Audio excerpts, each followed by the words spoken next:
How's it going, everyone? It's Noir Tapes back with another video. Today I want to do a video discussing some of the methods I use to restore old samples. Me myself go by Noir Tapes. I like to sample from Noir films. They're rather old. And in general, I like to sample from old stuff. Not only is it out of copyright, but some of the samples are so unique, you can never find them anywhere else. And thirdly, I think it also builds your skill set really quickly. You see on like TrackLib, when they do sample breakdowns, how in-depth some of the sampling gets. It's really fascinating stuff and really interesting to learn.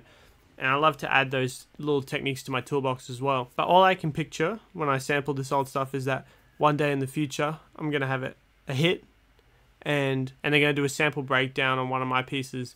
And I want to make sure, A, I'm able to tell them where the samples came from. That's important to me. And B, I want the sample breakdown to be stunning. I want people to look at the beat and be like, wow, how did you think of putting those samples together? They're so far apart.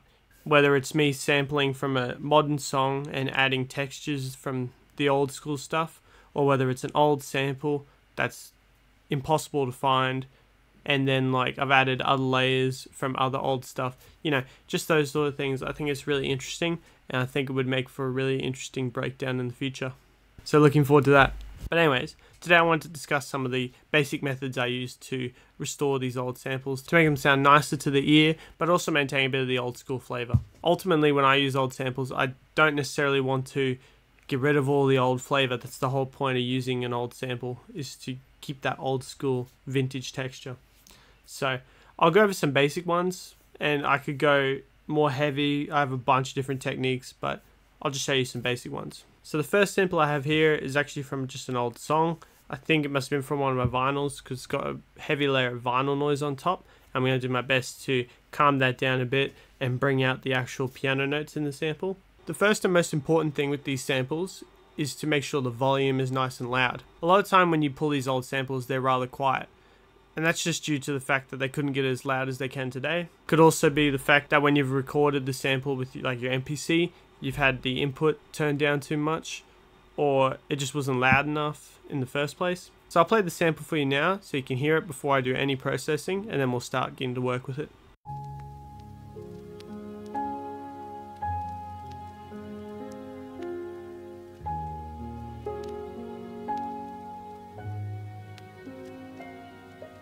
It's a rather nice sample, you know, definitely chopping potential to make a nice boom bap track with a very elegant vibe. So first thing we're going to do, turn up the volume. You can do this with a limiter, you can do this with a compressor, it's up to you. I'm just going to turn up the input on the Ableton clip and that'll make it nice and loud. This is a good volume, listen to it now.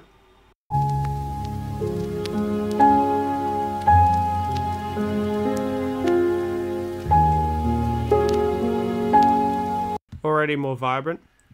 The second method I often use is an imager, just to create a bit of stereo width. You know, you could do this with a flanger as well or something.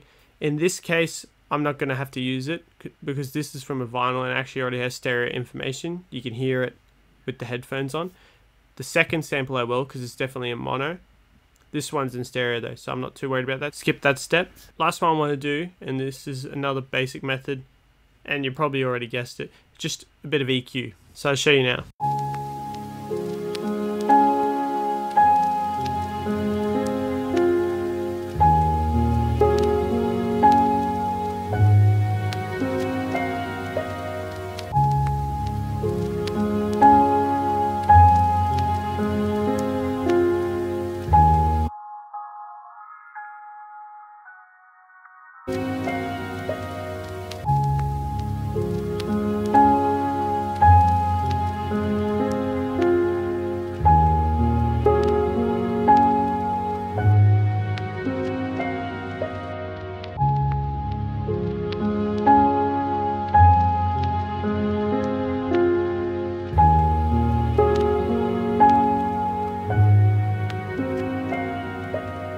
Alright, so I'm pretty happy with that. Essentially my thought process here, I'm removing the sub frequencies. They're often a bit muddled and gross due to compression on the video and other things. I boosted the bass in this sample. Normally with old samples the bass isn't really there, you may as well just remove it. But in this sample it has a rather nice bass to it. So I boosted that bass tone a little bit. I then boosted the middle frequencies, maybe the high mids a little bit, that's where the piano is really shining. And you can see I held the headphone button just to solo that to hear exactly what it was doing. And that was the part I really liked of the sample. So I boosted it just a tiny bit. And then the last thing I did, I switched between a high shelf and a low pass just to figure out which one sounds better. Ultimately, you want to remove a bit of the vinyl noise because it's very loud in this sample and very prominent. The difference though, a high shelf doesn't remove all that sound, it just lowers the volume of that particular section. Whereas a low pass removes those frequencies completely. And you could hear when I was switching between, sometimes the low pass sounds better, but in this case it sounded like the whole sample was underwater. And you can still hear the vinyl crackling in the middle of the sample anyways. So it doesn't make sense to remove all the vinyl noise, just lower it a bit. And that allows the piano to shine through a bit more and it makes it sound better as a whole. So I'll do a quick before and after. Before. And after.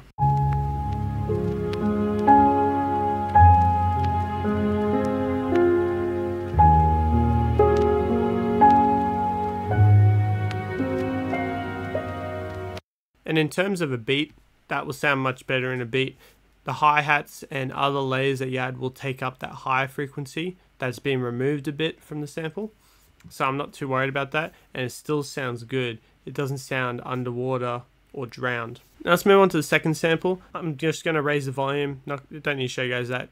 You know how to do that. The second step with the imager, I'll show you now.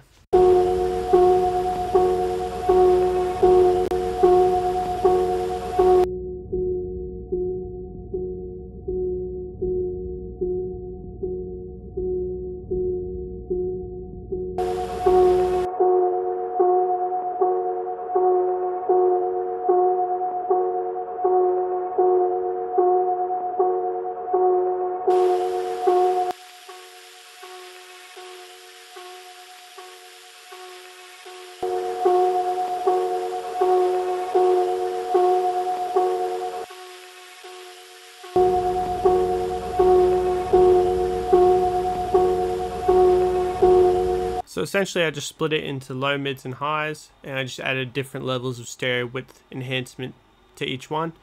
I got to a point which sounds nice. Anyways, I'll just do a quick before and after. So this is before. And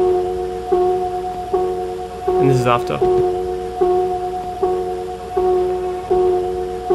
Alright, that was easy. Next we're just going to do some EQ. Again, I'll just do it, and then I'll tell you what I did after.